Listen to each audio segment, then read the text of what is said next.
அஸ்ஸலாமு அலைக்கும் வரஹ்மத்துல்லாஹி வபரகாத்துஹு. இன்னல் ஹம்துலில்லாஹ் நஹ்மதுஹு வ நஸ்தஈனுஹு வ நஸ்தக்ஃபிருஹு வ நு'மினு பிஹி வ நதவக்கலு அலைஹி வ நஊது பில்லாஹி மின் ஷுரூரி அன்ஃபுஸினா வ மின் ஸய்யிஆத்தி அமாலினா. மை யஹ்திஹில்லாஹு ஃபலா முதில்ல லஹு வ மை யுத்லில் ஃபலா ஹாதிய லஹு. வ அஷ்ஹது அன் லா இலாஹா இல்லல்லாஹு வஹ்தஹு லா ஷரீக லஹு வ அஷ்ஹது அன்ன முஹம்மதன் அப்துஹு வ ரசூலுஹு அம்மா பஅத். அல்லாஹும்ம ஸல்லி அலா முஹம்மத் வ அலா ஆலி முஹம்மத் கமா ஸல்லைத அலா இப்ராஹீம் வ அலா ஆலி இப்ராஹீம் இன்னக ஹமீதும் மஜீத். அல்லாஹும்ம பாரிக் அலா முஹம்மத் வ அலா ஆலி முஹம்மத் கமா பாரக்த அலா இப்ராஹீம் வ அலா ஆலி இப்ராஹீம் இன்னக ஹமீதும் மஜீத். قال الله تعالى في محكم تنزيله العظيم والفرقان المجيد. أعوذ بالله من الشيطان الرجيم. بسم الله الرحمن الرحيم. يا أيها الناس اتقوا ربكم الذي خلقكم من نفس واحدة وخلق منها زوجها وبث منهما رجالا كثيرا ونساء واتقوا الله الذي تساءلون به والأرحام إن الله كان عليكم رقيبا. وقال أيضا يا أيها الذين آمنوا اتقوا الله حق تقاته ولا تموتن إلا وأنتم مسلمون. يا أيها الذين آمنوا اتقوا الله وقولوا قولا سديدا يصلح لكم أعمالكم ويغفر لكم ذنوبكم ومن يطع الله ورسوله فقد فاز فوزا عظيما. قال نبينا صلى الله عليه وسلم قل آمنت بالله ثم استقم. وقال أيضا صلى الله عليه وسلم إن أصدق الحديث كتاب الله وخير الهدي هدي محمد صلى الله عليه وسلم وشر الأمور محدثاتها وكل محدثة بدعة وكل بدعة ضلالة وكل ضلالة في النار. أوصيكم وإياي أولا بتقوى الله. அளவற்ற அருளாளனும் நிகரற்ற அன்புடையனுமாகிய அல்லாஹுவின் பெயர் போற்றி ஆரம்பம் செய்கிறேன்.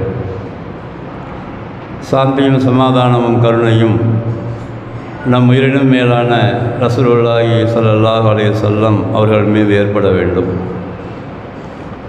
இன்னும் அவர்களை அப்படியே பின்பற்றி வாழ்ந்த சஹாபாக்கள், தாபீன்கள், தபூ தாபீன்கள் மீதும் ஏற்பட வேண்டும்.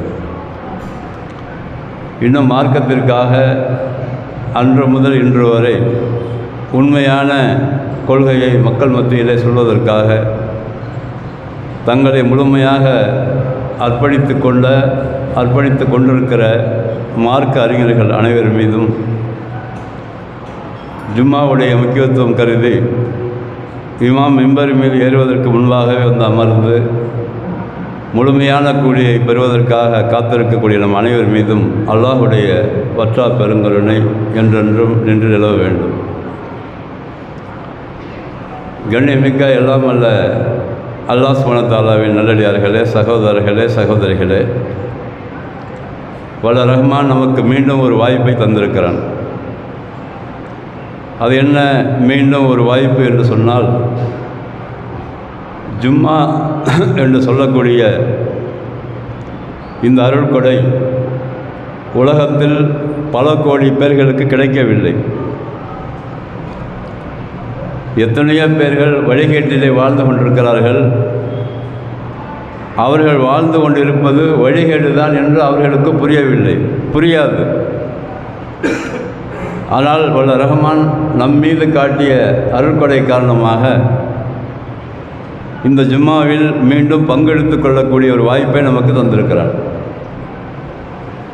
இந்த ஜும்மா என்பது நீங்கள் நினைக்கிற மாதிரி ஒரு சாதாரண விஷயம் அல்ல.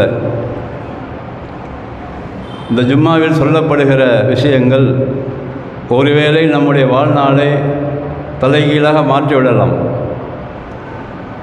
நம்முடைய எண்ணத்தை ஒருவேளை சரியான பாதையை நோக்கி செலுத்தி விடலாம். அல்லது நாம் ஏற்கனவே மனதில் வைத்து கொண்டிருக்கிற எண்ணங்கள் அது தவறான எண்ணமாக இருந்தால் அந்த தவறான எண்ணங்கள் நம்மை விட்டு போவதற்கு காரணமாக அமையலாம். ஏனென்று சொன்னால் இந்த ஜும்மா என்பது உலகம் முழுவதும் ஒரே நாளில் வல்ல ரஹ்மானால் ஏற்பாடு செய்யப்பட்டு எல்லா இடங்களிலும் எல்லா மொழிகளிலும் எந்த கிராமமாக இருந்தாலும் சரி அதற்கு முன்னால் அல்லாஹ்வுடைய அந்த செய்தியும் ரசூலுடைய செய்தியும் அவர்களுக்கே உரிய பாணியில் சொல்லப்பட்டு கொண்டிருக்கிறது. அந்த சொல்லப்பட்டு கொண்டிருக்கிற அந்த விஷயம் என்பது பேசுபவர் சொந்தமாக கற்பனை செய்தது கிடையாது. மாறாக அல்லாஹ் என்ன சொல்லியிருக்கிறான் என்று சொல்லப்படுகிறது. ரசூலுல்லாஹி ஸல்லல்லாஹு அலைஹி வஸல்லம் அவர்கள் எப்படி அதை அந்த குர்ஆன் வசனத்தை தனக்குள்ளே எடுத்துக்கொண்டு அதை அப்படியே உள்ள கிரகித்து அல்லாஹ் சொன்ன விஷயத்தை உண்மையிலேயே நம்பி அதை தன்னுடைய வாழ்நாளாக கொண்டு அல் குர்ஆன் தான் ரசூல் ஸல்லல்லாஹு அலைஹி வஸல்லம் என்று அவர்கள் மனைவி சொல்லுகிற அளவிற்கு வாழ்ந்தார்கள். ரசூல் ஸல்லல்லாஹு அலைஹி வஸல்லம் யார் என்று கேட்கும்போது அவங்க மனைவி சொல்கிறாங்க, குர்ஆனை நீங்கள் பார்க்கலையா அப்படின்னு கேட்குறாங்க. அதுக்கு என்ன அர்த்தம்? குர்ஆன் தான் ரசூல் ஸல்லல்லாஹு அலைஹி வஸல்லம், குர்ஆனில் சொல்லப்படுகிற விஷயங்கள் தான் ரசூல் ஸல்லல்லாஹு அலைஹி வஸல்லம் அவர்களுடைய நடைமுறைகள், குர்ஆனில் சொல்லப்படுகிற சட்டத்திட்டங்கள் தான் அவர்களுடைய வாழ்க்கை வழிமுறை. சொந்தமாக ஏதாவது கற்பனை பண்ணி சொன்னாங்களா என்றால் சொல்ல முடியாது, சொல்லக்கூடாது. அவர்களுக்கு 23 ஆண்டு காலங்கள் அல்லாஹ் என்ன சொன்னானோ அதை மாத்திரம் முழுமையாக நம்பி முழுமையாக அதை சிந்தித்து பார்த்து முழுமையாக நடைமுறைப்படுத்தி அந்த நடைமுறை மூலமாக தன் முன்னால் இருக்கிற சமுதாயத்தை தலைகீழாக புரட்டி போட்டார்கள் அல்லாஹ்வுடைய கிருபையால். அப்படிப்பட்ட ஜும்மா இது. அந்த ஜும்மாவை ரொம்ப கண்ணும் கருத்துமாக ரொம்ப ஆர்வமாக அதை ஒரு மிகச்சிறந்த இபாதத்து என்று நினைத்து இந்த வாரம் யாராவது மிம்பர் மீது இமாம் ஏறுவதற்கு பின்பு வந்திருந்தால் அடுத்த வாரமாவது நீங்கள் ஒரு நியத்தை வைத்து கொண்டு செல்ல வேண்டும். இமாம் மிம்பர் மீது ஏறுவதற்கு முன்பாக வந்தால்தான் முழுமையான கூலி கிடைக்கும். இல்லை என்று சொன்னால் தொழுவதற்கான கூலியை மற்ற தர்மம் செய்வதற்கான கூலி தான் கிடைக்கும். அதில் மாற்று கருத்து இல்லை.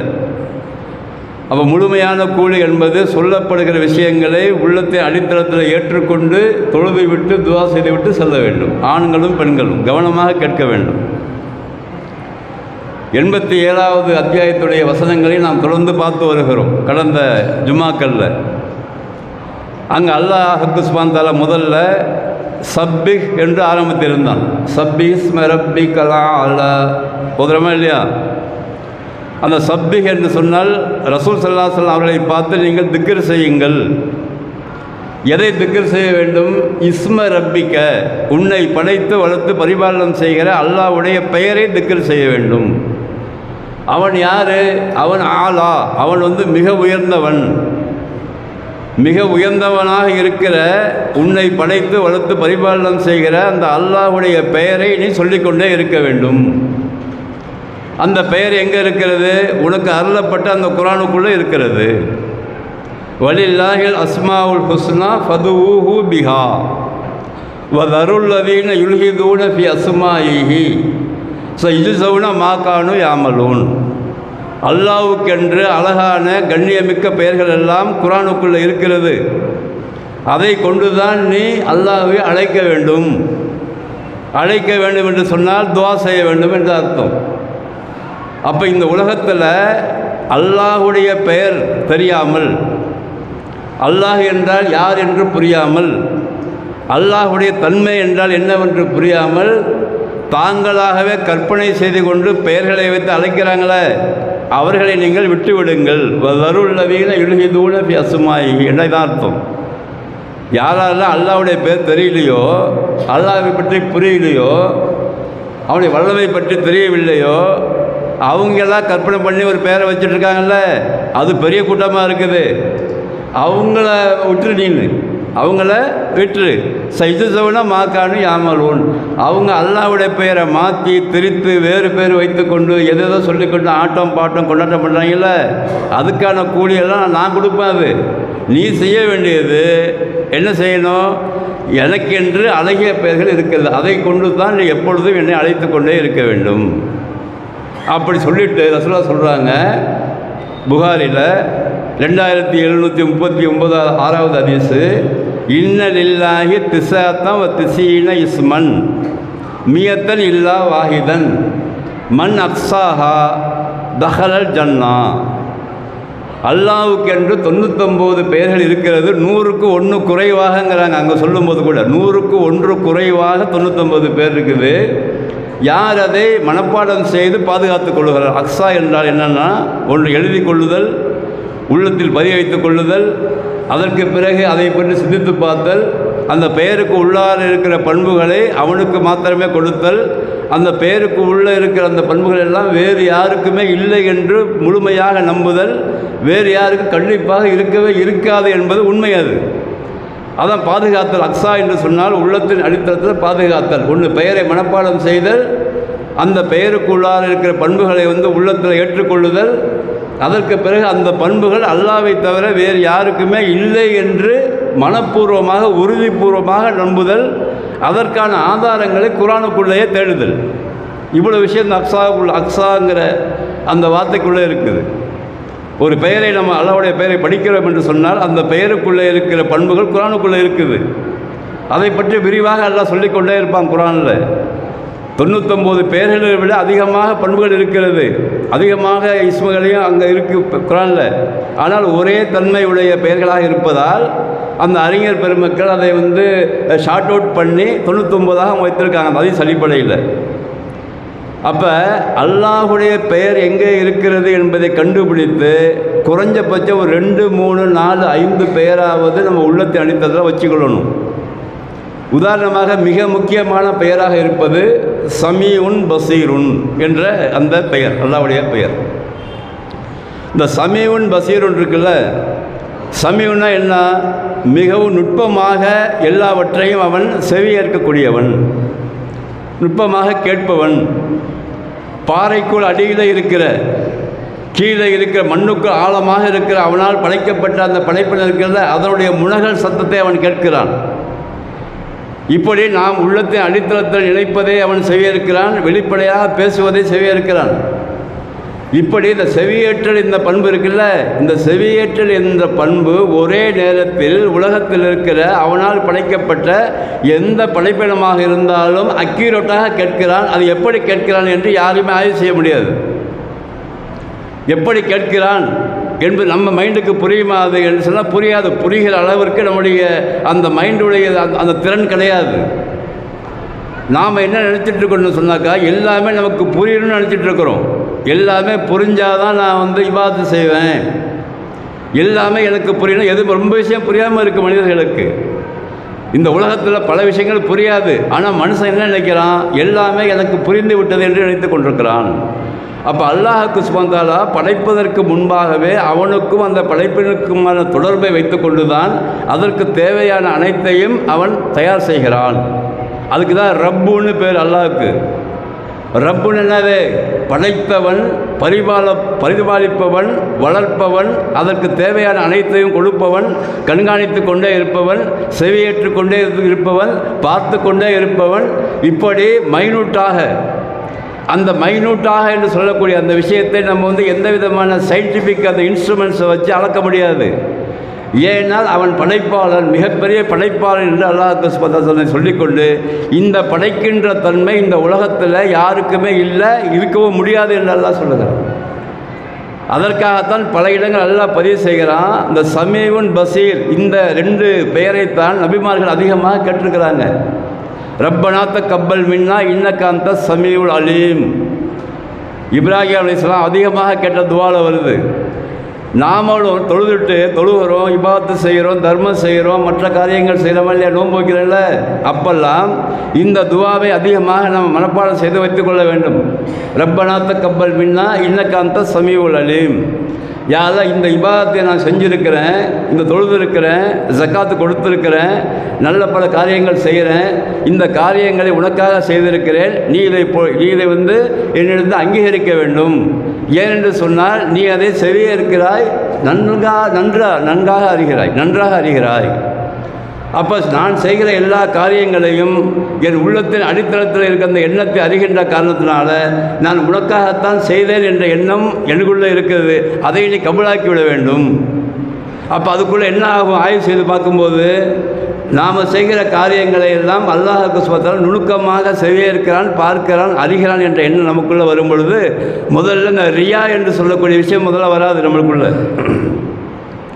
ரசூல் ஸல்லல்லாஹு அலைஹி வஸல்லம் எச்சரித்த ரியா இருக்குல்ல, அடுத்தவங்களுக்காக செய்கிறது, பெருமைக்காக செய்கிறது, அவர்கள் பாராட்ட வேண்டும் என்று செய்கிறது, பக்கத்து வீட்டுக்காரர்கள் பாராட்ட வேண்டும் என்று செய்வது, இன்னும் இந்த செயலை செய்தால் நான் வந்து தலை நிமிர்ந்து ரோட்டில் நடக்க முடியும் என்று செய்வது, இப்படி தானே பெரும்பாலான மனிதர்கள் இருக்கிறாங்க. அதற்காகத்தானே இன்றைக்கு அதிகமான பேர் கஷ்டப்படுறாங்க.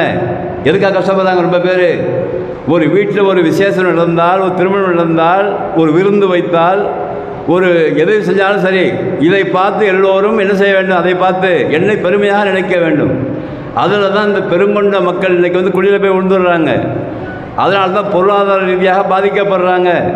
இன்னும் கௌரவம் என்று சொல்லித்தான், அடுத்தவர்கள் கௌரவிக்க வேண்டும் என்று சொல்லித்தான் அவன் பூரா வாழ்க்கையாக அவன் அர்ப்பணிக்கிறான்.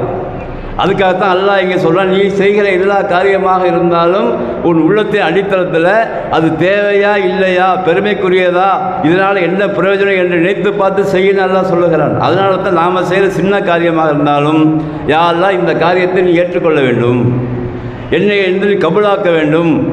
ஏனென்று சொன்னால் என் உள்ளத்தில் அந்த ரியா என்ற அந்த விஷயம் வந்துடக்கூடாது யா அல்லாஹ் என்று நம்ம வந்து எல்லா நேரங்களிலும் நாம் சொல்லிக்கொண்டே இருக்க வேண்டிய இந்த சமீஉன் பசீர், சமீஉன் அலீம், இதையெல்லாம் இந்த சமீஉன் அலீம்னு அல்லாஹ் சொல்லிட்டு இந்த மனிதனை படைக்கும் போது அல்லாஹ்வுக்கு சுப்ஹானஹு வ தஆலா மிக முக்கியமான உறுப்பாக நம்முடைய செவியையும் கண்ணையும் தான் அதிகமாக அல்லாஹ் சொல்லுகிறான்.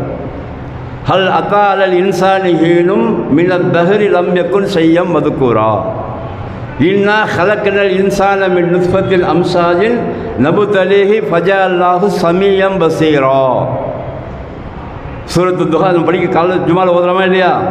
அதில் வரக்கூடியது எந்த விதமான குறிப்பிட்ட சொல்லுகிற அளவிற்கு, அதாவது குறிப்பிட்டு சொல்லுகிற அளவிற்கு எந்த விதமான பொருளாகவும் இல்லாமல் நீ இருந்தாய். நம்மளை பார்த்து அல்லாஹ் சொல்கிறான். இதை ஒரு காலத்தில் நீ இருந்த, இப்போ மற்றதுக்கு ஃபேன் இருக்குதுன்னு சொன்னாக்கா அதுக்கு ஒரு ரா மெட்டீரியல் வந்து மெட்டீரியல் சொல்லிட்டு போயிடுவோம். ஒரு லைட் இருக்குதுன்னு சொன்னாக்கா அது ரா மெட்டீரியல்னா ஒரு பொருள் சொல்லிட்டு போயிடுவோம். ஆனால் உனக்கென்று எந்த விதமான குறிப்பிட்டு சொல்லுகிற அளவிற்கு எந்த விதமான பொருளாக இருந்தாய், அது உனக்கு தெரியலையாப்பா? நான் என்ன செஞ்சேன்? உனக்கு துள்ளி குதிக்கிற விந்தணுவிலிருந்து நான் உன்னை படைத்திருக்கிறேன். அப்போ முதலாவது படைத்து என்னது? சமீயம் பசீரா, உன்னை கேட்பவனாகவும் செவியேற்பவனாகவும் பார்ப்பவனாக ஆக்கி வைத்திருக்கிறேன். அப்போ அல்லாஹ்வுக்கு சுப்ஹானஹு வ தஆலா ஒரு தாயின் வயிற்றுக்குள்ளார அந்த 4 மாதத்துக்கு பிறகு உயிரை ஊதுகிறான்ல, அல்லாஹ் மலக்களை வைத்து உயிரை ஊதுகிறான்ல, உயிர் ஊதிய பிறகு முதலாவதாக செவி ஏற்பது அந்த குழந்தை வந்து காது தான் செவி இருக்கும். அதுக்கு வந்து அடுத்ததாக கண்ணு தான் பார்க்கும். அதுக்காகத்தான் கர்ப்பமாக இருக்கிற பெண்கள் என்ன செய்யணுனாக்கா, சினிமா பாட்டு, அந்த பாட்டு கேட்டு அந்த ஹம்மிங் பண்ணாமல் கர்ப்பமாக இருக்கிற பெண்கள் அந்த வயிற்றுக்குள்ளே முதலாக காது கேட்கிற காரணத்தினால அதிகமாக குர்ஆன் வசனங்களே ஓத வேண்டும். குறைந்தபட்சம் வீடுகளில் குர்ஆனுடைய ஆடியோவாவது போட வேண்டும் அந்த காலகட்டங்களில். காரணம் என்னென்னு சொன்னாக்கா, அந்த குழந்தை செவியே இருக்கிறது. ஏன்னா அல்லாஹ் சொல்கிறான், முதலாவதாக அந்த காதைத்தான் நான் வந்து அந்த உடல் உறுப்புகளிலேயே முதலாவதாக இயங்குறது எது? காது தான் என்று அல்லாஹ் பதிவு செய்கிறான். அப்போ காதுக்கும் பார்வைக்குமான தொடர்பு தான் அல்லாஹ்வுக்கும் நமக்குமான அதிகமான தொடர்பு இருக்குது. நல்லா புரிஞ்சுக்கிங்க. அந்த காதுக்கும் கண்ணுக்குமான தொடர்பை தான் டெமாலிஷ் பண்ணுறான் இன்றைக்கி யூத கிறிஸ்தவர்கள். அந்த காதுக்கும் கண்ணுக்குமான அந்த தொடர்பை டெமாலிஷ் பண்ணிட்டா இவன் வழிகேட்டில் போயிடுவானே, அவனுக்கு நல்லா கண்டுபிடிச்சி வச்சுருக்கான் அவன். ஏன்னா அவன் தான் நம்மளை விட அதிகமாக குர்ஆனை ஆய்வு செய்கிறான். இன்றைக்கி நம்ம வந்து குர்ஆனை ஓதிட்டு போயிடுறோம்ல, நம்ம குர்ஆனை ஓதிடுவோம், மூடி வச்சுட்டு போயிட்டே இருப்போம், நன்மை கிடைக்குங்கிற பேரில். அவன் மைனூட்டாக ஆய்வு செய்கிறான். ஏன் இதை படைத்தவன் சொல்லுகிறான். அப்போ காதையும் கண்ணையும் சொல்லுகிறான் என்று சொன்னால் சில இடங்களில் இதயத்தை சொல்லுகிறான், அஃபீதா என்று பதிவு செய்கிறான். இந்த 3 பாட்டு தான் அவனுக்கு முக்கியமான பாட்டு. இன்றைக்கு என்னென்ன? கண், காது, இதயம். இந்த 3 விஷயத்தை வந்து கடைசியாக டெமாலிஷ் பண்ணிட்டான்னு சொன்னாக்கா மனித குலம் அலைய ஆரம்பிச்சிடும். எதன் பக்கம் அலையும்? ஒன்றுமே புரியாது, அதுக்கு சிந்திக்க தெரியாது. மூளையை டெமாலிஷ் பண்ணிட்டாலும் சிந்திக்க தெரியாது. காதையும் கண்ணையும் போக்கிட்டாலும் முடிஞ்சு போச்சு. காது வழியாக செல்லுகிற, கண் வழியாக செல்லுகிற அவைகள்லாம் இதயத்திலேருந்து பதிவு செய்யப்படுகிறது. இதெல்லாம் சயின்ஸ். இது அல்லாஹ் சொல்கிறான் குர்ஆனில். சயின்ஸ் இல்லைக்கா முழுமையான சயின்ஸ் நம்ம நம்பலன்னாலும் சொன்னாலும் அதுக்கு வந்து அது ஒத்துப்போகிற சயின்ஸ் நம்ம நம்பளது தப்பு இல்லை. அது ஆய்வுதானம் செய்ய சொல்கிறோம்.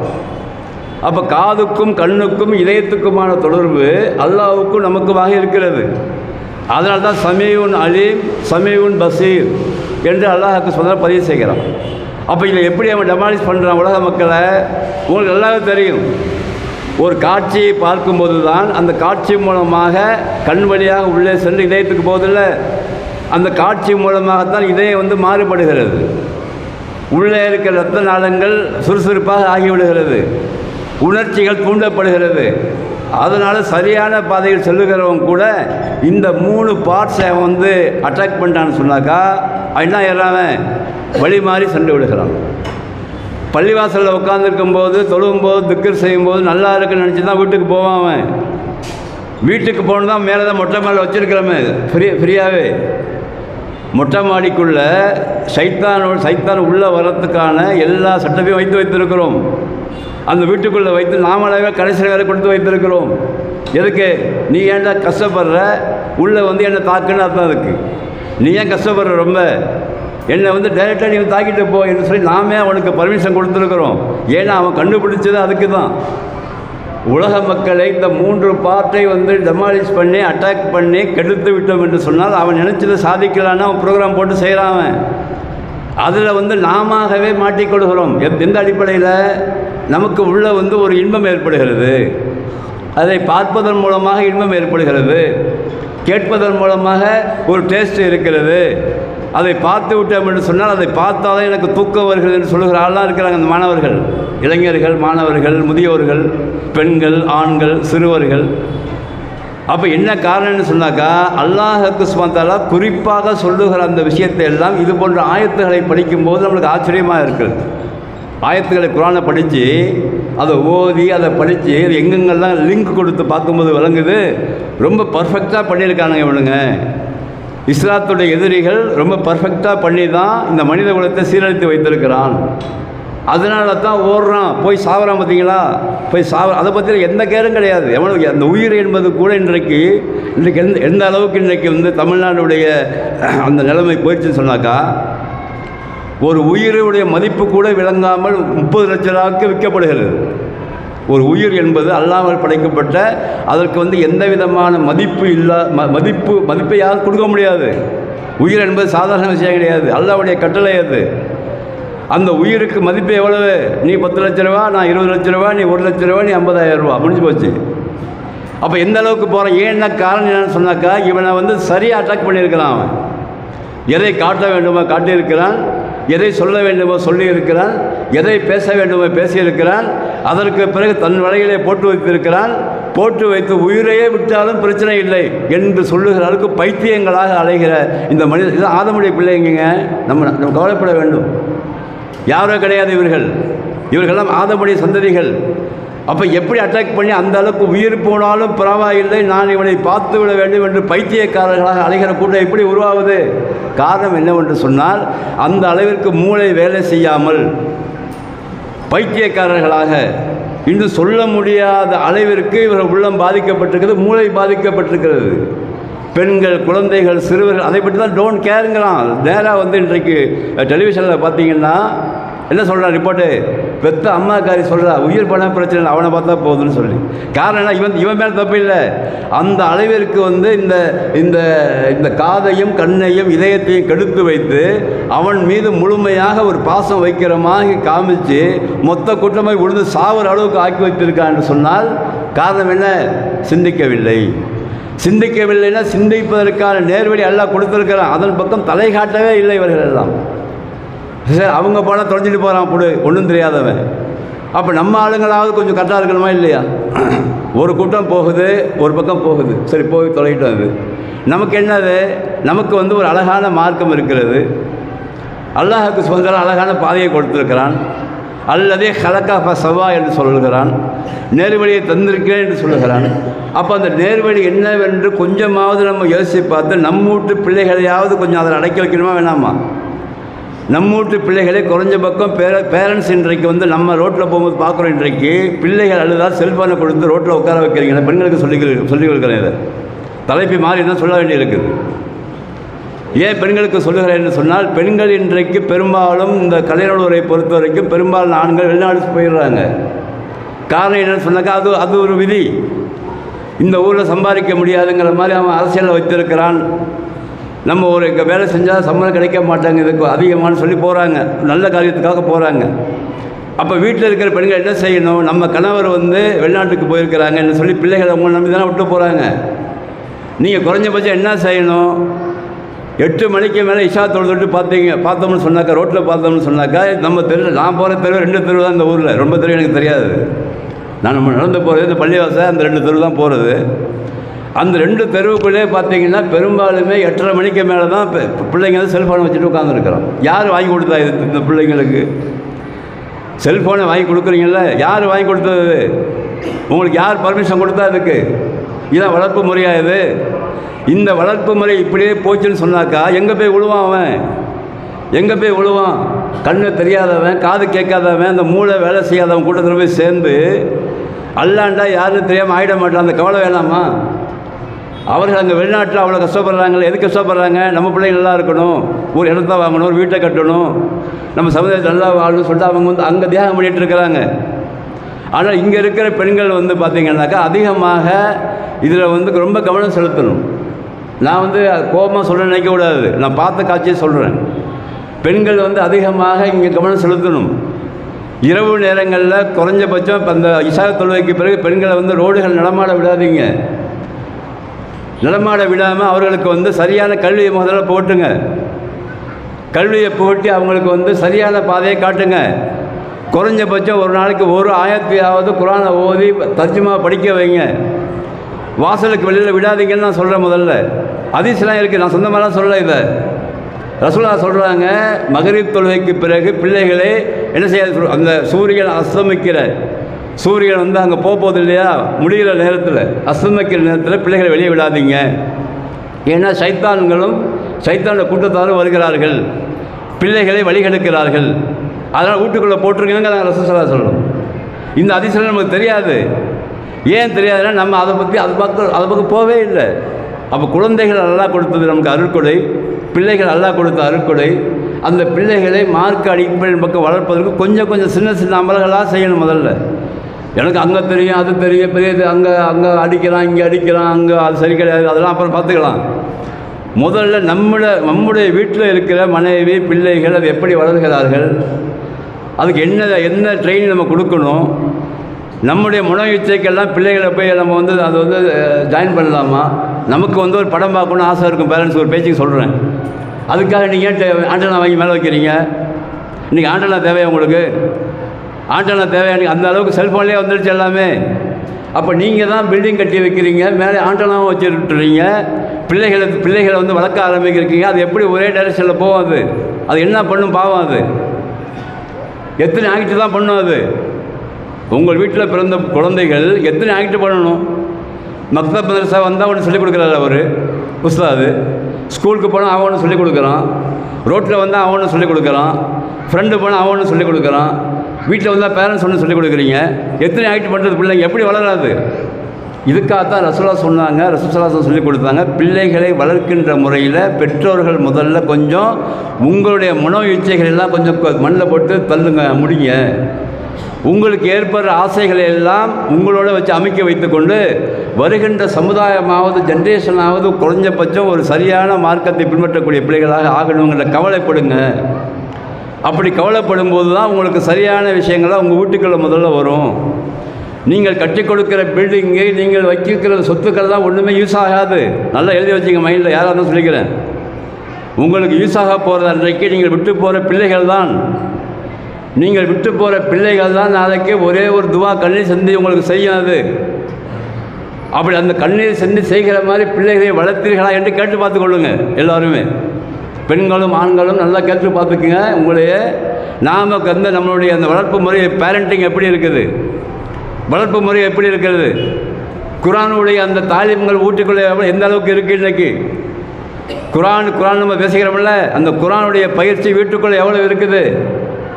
முதல்ல அல்லாஹ் என்றால் யாருன்னா காலமுள்ள படிச்சுட்டு இருக்கணும். அந்த அளவுக்கு உள்ள பண்புகள் இருக்குது அல்லாவுக்கு.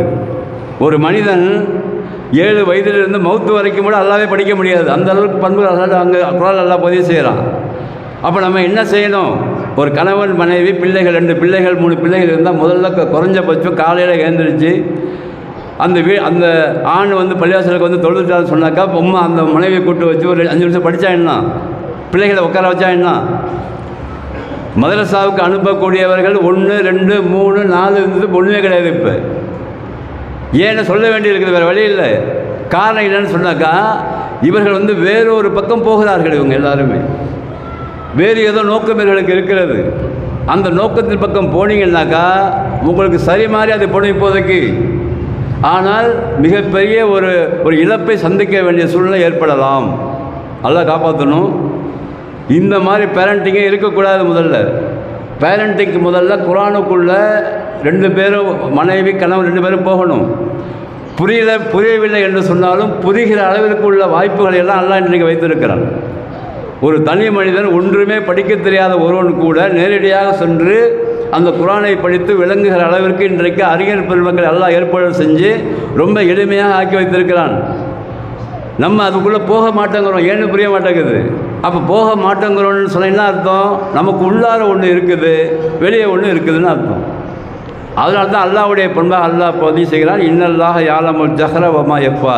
எப்போ நீ உள்ளே இருக்குதுதான் அவனுக்கு தெரியும், வெளியே இருக்குது. அதனால் அல்லாஹ் ஏமாற்ற முடியாது. அல்லாஹ்வையும் நம்பிக்கை கொண்டவர்களை யாரும் ஏமாற்ற முடியாது. அல்லாஹ் பதிவு செய்கிறான். இவர்களே ஏமாற்றி கொள்கிறார்கள். இவர்களாக ப்ரோக்ராம் போட்டுக்கொண்டு, இவர்களாக ஒரு பாலிசியை ஏற்படுத்தி கொண்டு, இவர்களாக ஒரு வளர்ப்பு முறை ஏற்படுத்தி கொண்டு அந்த பிள்ளைகள் பாவம் உங்களை நம்பித்தானே அவங்க வளர்கிறாங்க. பெண்கள் தான் இதில் ரொம்ப அதிகமாக கவனம் செலுத்தணும். நான் நல்லா ஆணித்தரமாக சொல்லிக்கிறேன். பெண்கள் ஒரு வீட்டில் வந்து சரியாக உங்களுடைய மார்க்க விஷயங்கள் இருக்குமானால் கண்டிப்பாக கணவனுடைய உதவியே தேவையில்லாமல் அந்த பிள்ளையை வளர்த்துருவாங்க அவங்க. இது கேரண்டி. இது அதுக்காக தான் பெண்களுக்கு மார்க்க அறிவு அதிகமாக கொடுக்க வேண்டிய எல்லோரும். நீங்கள் துபாயில் இருப்பவர்கள், வெளிநாட்டில் இருப்பவர்கள் அதிகமாக கேட்க வேண்டிய கேள்வியை தொழுதியானு கேளுங்க முதல்ல ஃபோன் பண்ணி. மற்ற பொருள்கள் அப்புறம் பார்த்துக்கலாம். அப்போ அங்கே நீங்கள் கேட்டிங்கன்னா நீங்கள் தொழக்கூடியதாக இருப்பீங்க.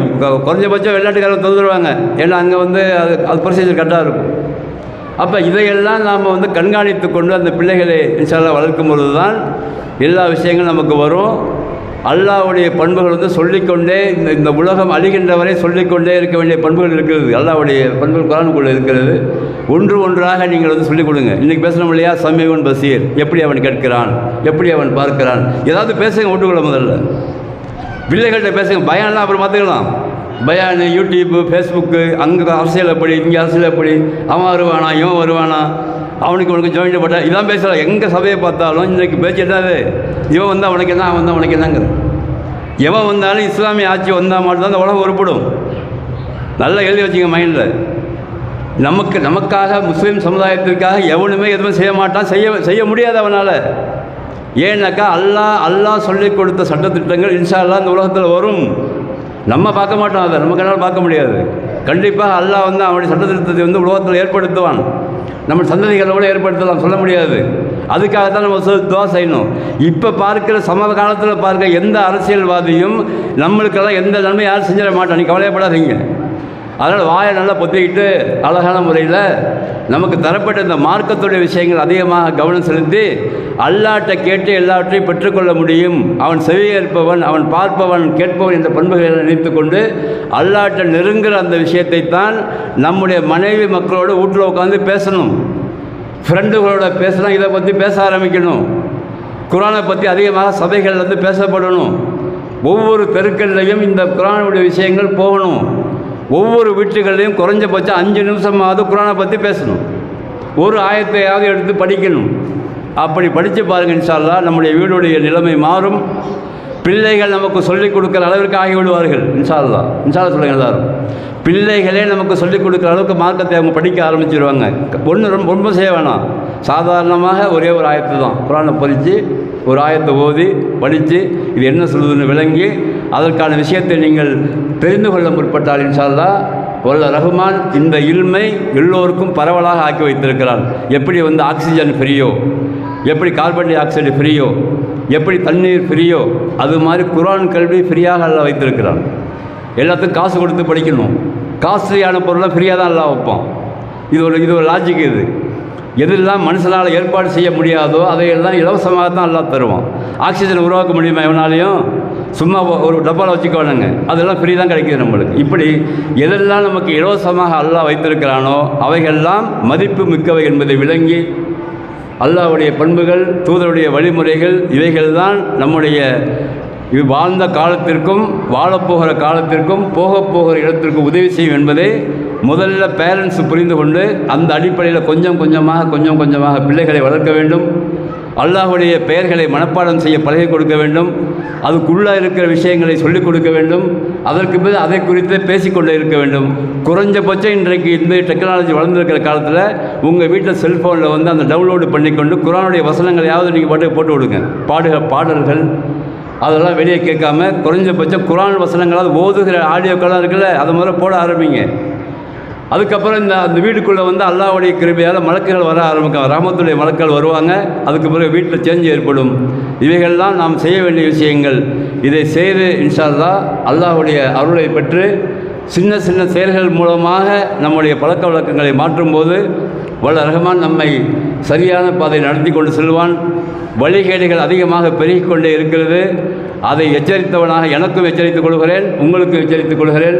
அந்த வழிகேடுகள் எங்கு பார்த்தாலும் வழிகேடுகள் தான் இருக்கிறது. அந்த வழிகேடான குழிகளை விழுந்துடாமல் அல்லாஹ் நம்மளை காப்பாற்றணும். அதை பாதுகாப்பதற்கு அல்லாஹ்ட்ட துஆ செஞ்சு நம்மளால் ஆன முயற்சிகளை செய்து கொண்டே இருக்க வேண்டும். வல்ல ரஹ்மான் எனக்கும் உங்களுக்கும் நல்ல பாலிப்பானாக. வாஹிரு தாவானா அல்ஹம்துலில்லாஹி ரப்பில் ஆலமீன்.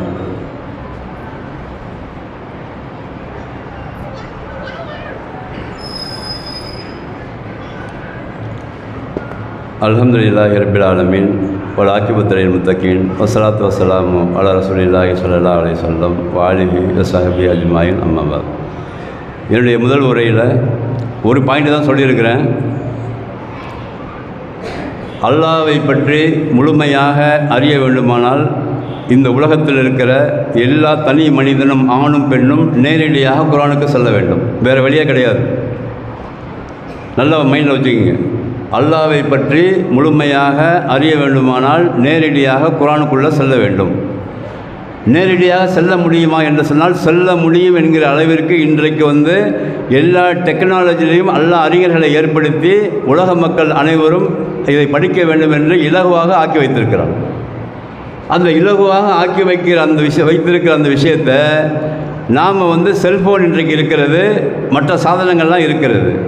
அதில் குறைஞ்சபட்சம் குர்ஆனுடைய அந்த ஆப் என்று சொல்லக்கூடிய குர்ஆன் ஆப்பை நீங்கள் டவுன்லோடு செய்து கொண்டு மொழிபெயர்ப்போடு சேர்ந்த அந்த ஆப்புகளெல்லாம் டவுன்லோட்ஸ் பண்ணிக்கொண்டு குறைஞ்சபட்சம் ஒரே ஒரு ஆயத்து படிங்க. ரொம்பலாம் வேணாம்.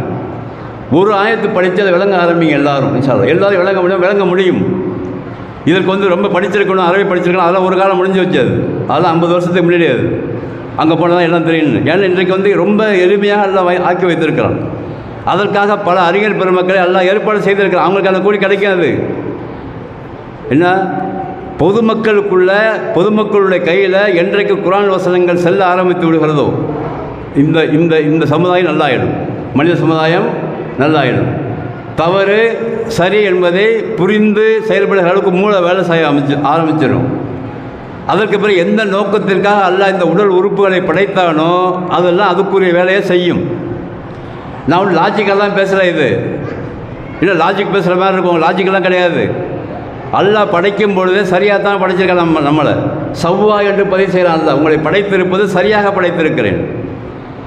ஒரு மில்லி கூட ஹைட்டு கூட பார்த்தீங்கன்னா நீங்கள் ஆய்வு செஞ்சு பாருங்கள். இதெல்லாம் வீட்டில் போய் நான் இப்போ நிற்கிறேன் இல்லையா, இந்த நிற்கிற என்னுடைய காலுடைய ஸ்டாண்ட் இருக்குல்ல, பூமி மேலே நிற்கிறேன்.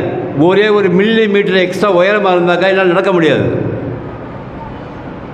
என்னுடைய இந்த ஸ்டாண்ட் இருக்குல்ல, இந்த ஸ்டாண்டு நான் நிற்கிறேன், ஒவ்வொருத்தருக்கும் சொல்கிறேன். நான் நிற்கிற அந்த பொசிஷன் 1 மில்லி மீட்டர் கூட குறைவு இருக்குமானால் நம்மால் அந்த கிராவிட்டி என்று சொல்லக்கூடிய புவியீர்ப்பு இசை நம்மளை இழுக்காது. அது நடக்க முடியாது. எல்லா விஷயத்தையும் கத்தரை என்று எல்லாம் சொல்லலாம். படைத்திருப்பது அளவுப்படி சவ்வா என்று சொல்லுகிற சமமாக, நிதானமாக, ரொம்ப மைனூட்டாக, யாருமே படைக்க முடியாத அளவிற்கு மிக நுட்பமானவன் அவன். லத்தீஃப் அவன். நுட்பமாக படைத்திருக்கிற அவன் ஒவ்வொரு உறுப்பையும் சரியாக பயன்படுத்தியிருக்கிறான். பயன்படுத்த வேண்டும் நம்ம. ஆனால் நம்ம இப்போ டிவைட் ஆகி இருக்கிறோம். இப்போ காரணம் என்னென்னாக்கா, உலகத்தில் ஏற்படுகிற அந்த வழிகேடுகள், எந்த உறுப்பு எந்த வேலையை செய்ய வேண்டுமோ அதற்கு மாற்றமாக நாம் எல்லோருமே செய்து கொண்டிருக்கிறோம். எல்லோரும் தான் வச்சுக்கணும். இதில் அதை திசை திருப்ப வேண்டுமானால், எதற்காக அல்லாஹ் எனக்கு இந்த காதை கொடுத்திருக்கிறான், எதற்காக அல்லாஹ் இந்த கண்ணை கொடுத்தான், எதற்காக என்னை சுவாசிக்க வைத்திருக்கிறான், எதற்காக மூளையை கொடுத்திருக்கிறான், எதற்காக இதயத்தை கொடுத்திருக்கிறான், எதற்காக கை கால்களை எனக்கு கொடுத்திருக்கிறான், எனக்கு படைக்க எனக்கு தந்த அந்த உறுப்புகள்லாம் எந்த வேலையை செய்து கொண்டிருக்கிறது என்று நாம் தான் சிந்திச்சுக்கணும் ஒவ்வொருத்தரும். இதில் மொத்த கூட்டத்தை நம்மால் திருத்த முடியாது. ஒவ்வொரு தனி மனிதனும் ஒவ்வொரு ஆணும் பெண்ணும் உட்காந்து இதை சிந்திக்க சொல்கிறான். இல்லை, நான் சொந்தமாக சொல்லலை. யா ஐயுகள் இன்சான் மா கர்ரக பி ரப்பிக்கல் கரீம் அல்லதி ஹலக்கக ஃப சவ்வாக்க ஃப அதலக் ஃபி ஐயி சூரத்தில் மாசா ரக்கபக். அல்லாஹ் சொல்கிறான், ஒன்று நல்லா படிச்சிருக்கிறேன், சமமாக படிச்சிருக்கிறேன், தெளிவாக படிச்சிருக்கிறேன், எல்லாம் உனக்கு சூப்பராக இருக்குது. ஆனாலும் ஐநா ததுகபூன் எங்கடா போகிறீங்கன்னு எல்லாம் இப்படி தான் ட்ரான்ஸ்லேட் பண்ண வேண்டியது இருக்குது. அல்லாவுடைய வார்த்தையில் ஐநா ததுகபூன் எங்கடா எல்லாம் போகிறீங்கன்னு எல்லாரையும் பார்த்து எல்லாம் கேட்குறான். அப்போ போகிற ரூட்டு சரியாக இல்லாத காரணத்தினால் நமக்கு அல்லாஹ் தந்த அந்த உறுப்புகளெல்லாம் வேறு வேலை செய்து கொண்டிருக்கிறது என்பதை குர்ஆனை படிக்கும்போது தான் விளங்கும். நல்லா ஞாபகம் வச்சுக்கோங்க. குர்ஆனை படிக்கும்போது ஓதி ஒவ்வொரு வார்த்தையை எடுத்து அர்த்தம் பார்த்து அதை விளங்கி சிந்தித்து பார்க்கும்போது தான் விளங்கும் இதெல்லாம். அது இல்லாதவரை நமக்கே நம்மை பற்றி புரியாது. முதல்ல நமக்கே நம்மை பற்றி புரியாத காரணத்தினால்தான் எல்லோரை பற்றியும் பேசிக்கிட்டு உட்காந்துருக்கோம். நம்ம வேற ஒன்றும் காரணம் இல்லை. முதல்ல நம்ம பற்றி நமக்கு தெரியல, அதனால தான் நமக்கு டைம் பாஸ் ஆக மாட்டேங்குது. நம்ம என்ன பண்ணுறோம், அது ஒரு டாபிக் எடுத்து பேசலாம், இது ஒரு டாபிக் எடுத்து பேசலாம், டைம் 1/2 மணி நேரம் ஆகிடும். இதைத்தான் அல்லாஹ் சொல்கிறான், உனக்கு கொடுக்கப்பட்ட நேரம் குறிப்பிட்ட அளவு தான், உனக்கு தரப்பட்ட நாளும் குறிப்பிட்ட அளவு தான். அதுக்கப்புறம் நீ சிந்திக்க முடியாது, எங்கேயும் போய் கபரில் போய் சிந்திக்க முடியாது. அதனால தான் அல்லாஹ் ரொம்ப ஜாக்கிரதையாக இருக்க சொல்லுகிறான். உனக்கு தரப்பட்ட நேரம் குறைவு, உனக்கு கொடுக்கப்பட்ட வாழ்நாள் குறைவு, உனக்கு நான் என்னோட தரப்படுறது எந்த விதமான வமா லலமூனா வலாக்கின் காணு அன்புசகம் எதிரிமூன், நான் எந்த ஒரு உயிருக்கும் நான் அநியாயம் செய்யவில்லை, மாறாக அவர்கள் தங்களுக்கு தாங்களே அநியாயம் செய்து கொள்கிறார்கள் என்று சொல்லி அல்லாஹ்வுக்கு சொந்தம் நிறைய பதிவு செய்கிறான். இதை சொல்லிக்கொண்டே போகலாம், நேரத்தை கருதி நம்ம விடுகிறோம். அப்போ இன்றைக்கு ஜும்மாவில் கிடைத்த விஷயங்களை நான் ஆரம்பத்தில் சொன்னேன் இல்லையா, ஜும்மா என்பது சாதாரண விஷயம் இல்லை. அந்த ஜும்மாவில் ஒரே ஒரு விஷயம் கூட நம்முடைய மனதை மாற்றலாம், நம்முடைய குடும்பத்தை மாற்றலாம், பிள்ளைகளை மாற்றலாம், உள்ளுக்குள்ளே இருக்கிற எண்ணத்தை மாற்றலாம். அப்போ இந்த ஜும்மா என்பது நீங்கள் நினைக்கிற மாதிரி பொழுதுபோக்கு அம்சமோ எப்போ வேணாலும் வரலாம் என்று நினைத்து கொண்டு வர்றது போகிறது தொழுது விட்டு ஓடுறது இதெல்லாம் நீங்களாக ஏற்படுத்தி கொண்ட கொள்கை. அதையெல்லாம் மாற்றி அமைத்து கொண்டு குறைஞ்சபட்சம் இந்த ஜும்மாவையாவது சரியாக அட்டன் பண்ணி காதுக்குள்ள அந்த விஷயம் போச்சுனாக்கா வல்ல ரஹ்மான் அந்த அல்லாஹ்வுடைய அந்த குர்ஆன் வசனம் மூலமாக நமக்குள்ளே ஒரு மாற்றத்தை ஏற்படுத்த அல்லாஹ் போதுமானவன். வல்ல ரஹ்மான் இந்த குர்ஆன் உலகம் முழுவதும் செல்ல வேண்டும் என்பதற்காக அதிகமான முயற்சிகள் நடைபெற்று கொண்டிருக்கிறது. அதில் ஒவ்வொரு தனி மனிதனும் ஆணும் அதற்கான முயற்சியை எடுத்து இன்ஷா அல்லாஹ் குர்ஆனை படித்து விளங்கி அல்லாஹ்வை விளங்கி நமக்குள்ளே இருக்கிற தவறுகளை திருத்திக் கொண்டு வாழக்கூடிய தௌஃபீக்கை வல்ல ரஹ்மான் எனக்கும் உங்களுக்கும் தர வேண்டும். இங்கே சொல்லப்படுகிற கருத்துக்கள் சில வேளை உங்கள் மனதை பாதிப்பும் மாதிரி இருக்கலாம். அது எனக்கு தெரியாது. அது அப்படி பாதிக்கிற மாதிரி நான் பேசியிருந்தால் மனிதர்கள் அடிப்படையில் நீங்கள் என்னை மன்னிச்சிடணும். நான் சொல்கிறது எனக்கும் உங்களுக்குமான அறிவுரை தான், தவிர சொல்லக்கூடிய அறிவுரை சொல்லக்கூடியது சூப்பர் ஆள், இவரெல்லாம் பாவத்தை விட்டு நீங்கள் இவரெல்லாம் நினைக்கக்கூடாது யாரும். நானும் அப்படி நினைக்கல. இங்கே சொல்லப்படுற கருத்து என்னன்னாக்கா, நானும் திருந்த வேண்டும், நீங்களும் திருந்த வேண்டும். என்னக்கிட்ட பேரண்டிங் சரியில்லைனாக்கா நானும் திருந்திக் கொள்ளணும், நீங்களும் திருந்திக் கொள்ளணும் என்பதற்காக நாம் எல்லாரும் சேர்ந்து ஒருத்தவங்க நாங்கள் பேசிக்கிறோம், நீங்கள் கேட்டுக்கொள்வீர்கள். இவ்வளோதானே தவிர இங்கே எந்த உயர்வு தாழ்வும் கிடையாது என்பதையும் மீண்டும் பதிவு செய்து கொள்கிறேன். வல்ல ரஹ்மான் நம்முடைய எல்லா நல்ல எண்ணத்தையும் கபூலாக்கி நம்முடைய குடும்பத்தில் மனைவி மக்களிடத்தில் மார்க்கத்தை அல்லாஹ் சரியாக தர வேண்டும். வெளிநாடுகளில் கஷ்டப்படுகிற நம்முடைய சகோதர சகோதரிகள் அங்கே மார்க்க அடிப்படையில் வாழ்வதற்கும் அவர்களது அமானத்தாக விட்டு செல்லுகின்ற அந்த பிள்ளைகளை பெண்கள் சரியாக வளர்க்குவதற்கும் வல்ல ரஹ்மான் உதவி புரிய வேண்டும். பெண்கள் அதிகமாக இபாதத்துகளில் ஈடுபட வேண்டும். அதுக்காகத்தான் பெண்களுக்கு என்று தனியாக நம்ம கல்லூரி ஆரம்பித்து அதற்கான போதனை சொல்லப்படுகிறது டெய்லி. அதிலையும் அதிகமாக பெண்கள் கலந்து கொள்ள வேண்டும். இன்னும் பெரியவர்களுக்காக பெண்களுக்காக சனிக்கிழமைகள் பயான் ஏற்பாடு செய்யப்பட்டிருக்கிறது. அறிவிப்பு மாத்திரம் தான் செஞ்சுட்டு இருக்கிறார். அவர் எப்பயும் 3 தடவை செய்கிறார். வேறு அறிவிப்பு மாத்திரம் தான் இருக்க தவிர பெண்கள் கலந்து கொள்வதில்லை. காரணம் என்னன்னா அப்புறம் பார்த்துக்கலாம்னு நினைக்கிறாங்க. அங்கே வந்தீங்கன்னாக்கா அங்கே ஏதாவது ஒரு விஷயம் உங்களுக்கு கிடைக்கும். இதையெல்லாம் நீங்கள் கடைபிடிக்க ஆரம்பித்தால் இன்ஷா அல்லாஹ் நம்முடைய வாழ்க்கை நன்றாக மாறும். வல்ல ரஹ்மான் மாற்ற போதுமானவன். வாஹிரு தாவன் அல்ஹம்துலில்லாஹி ரப்பில் ஆலமீன்.